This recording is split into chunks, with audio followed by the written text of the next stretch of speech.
secluded park, and we're gonna talk about what it's like to daily drive a full E85 Mark 8 GTI. The tune I'm running, let's see, actually, let's pull it up, is EQT's Stage 1 full E85 Burble tune. So talking about the price of one of these guys, is actually around $700.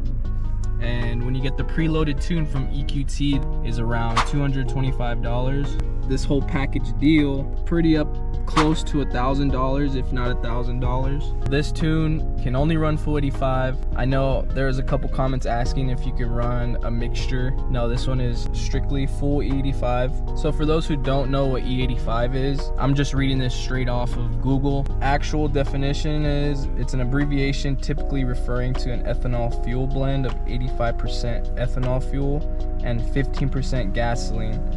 So when this car was stock, it was running 87, which is what it's tuned for coming from Volkswagen. And the jump to E85 it's a complete game changer. The car is just so much more alive and so much more rowdy. So of course, E85 being a cheaper gas, being at around like $3 right now. Of course, there's trade-offs. So with E85, it does burn 30% faster than regular gas. So when this car was stock on a full tank of 87, I was getting around maybe like 450 miles on the trip. And once I tuned it to E85, it like completely cut that in half. So the most I've seen, if I really baby it, is 290 miles. I think that's the most I've ever seen on my dash for a trip on a full tank of E85.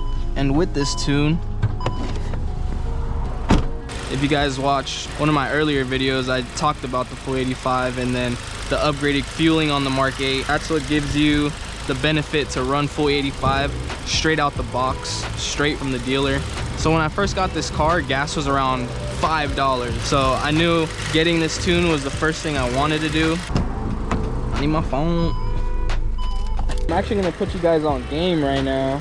Let's go on my phone right here. I don't know how well you can see it, but I have an E85 app. So with this app, it tells me all the E85 stations in my area, which aren't many. I'm up in Santa Clarita area, and you can see that there's not very many in my area. But if you go down to say, Los Angeles is covered with E85 stations. So this is another app that I definitely recommend you getting if you're running E85. It just eliminates the worry, like you worrying about where the next station is or if you have enough gas to make it where you're going, because like I said, the miles per gallon is a lot less. So a thing to keep in mind with this tune is that when you start up the car, it is going to be a lot laggier than normal, and it's completely normal. It's just from the E85. So like I said, EQT is claiming 350 wheel horsepower and 405 wheel torque, and this is on stock clutch, and the stock clutch is holding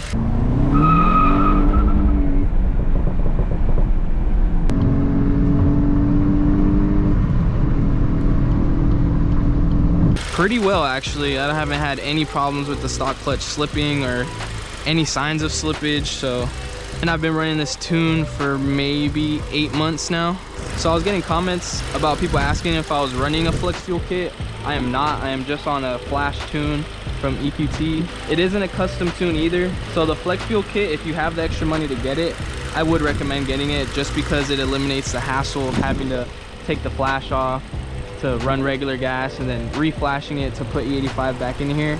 With the flex fuel kit, it'll allow you to pump whatever you want at any time you want. So if you do have the extra money, I would recommend getting that. Another pro tip that I'll list down in the description, I got this on Amazon. It's an E85 test kit. What you do is you fill it up with water, the quarter of the bottle, and then the rest of it with E85. You give it a little shake, you let it sit, and it'll tell you how good that E85 percentage from that gas station actually is. That's definitely a pickup you guys should get.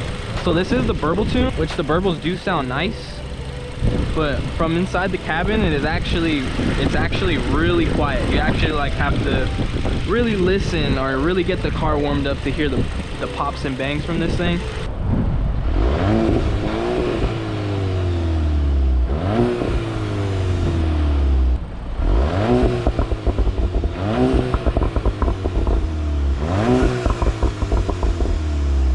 So yeah, those are some sound clips in comfort mode and sport mode. So in comfort mode, there is little to no burbles. So if you don't feel like being annoying that day, you could just go ahead and flip it back in comfort, and it's completely stock sounding.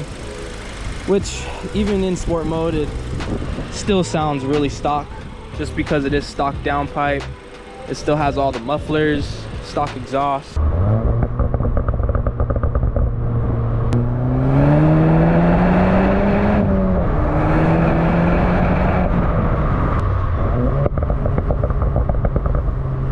So I'm really hoping to get either a catless downpipe soon, or just replace the mid pipe just for more sound. When the car was stock, boost would kick in around 2,500 RPM and then die off just after like 5,500, I would say. And with this tune, boost comes in a little later, but I notice it stays in boost a little longer as well. It almost holds it all the way to redline, which is like 6,500, somewhere around there. So you do sacrifice a little low end torque, but trust me, man, it is worth it. Once this thing gets moving, it is moving. So as far as daily driving it, because this is my daily driver, since I've tuned it, I have not put in regular gas since then, and it's been running fine.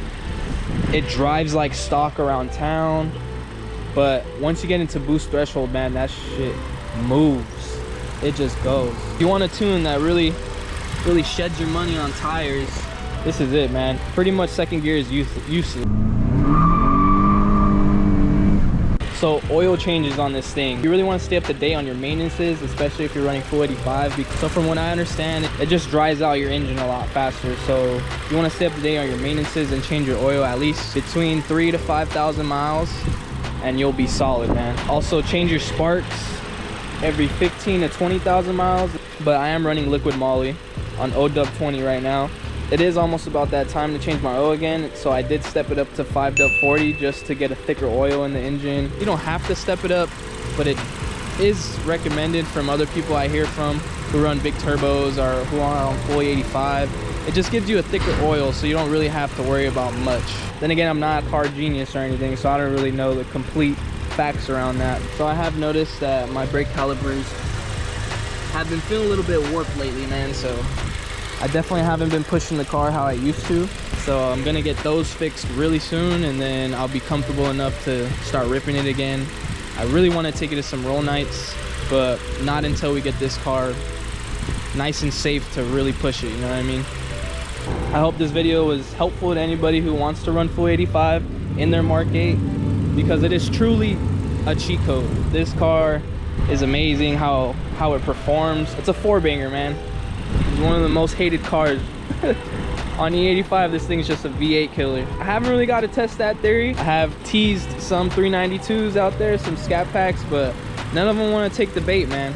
So for all my Mark 8 guys looking to go full 85, I definitely recommend it. It is a lot easier to make a lot of power compared to the older gens, because you just don't need all the other mods. You don't need to upgrade fueling. You don't really need anything to get the power you get from like a Mark 7 with full bolt-ons, you know what I mean? This is literally just a flash tune. If you guys got any questions, comment down below and I'll try my best to answer them. Thank y'all for watching. Peace.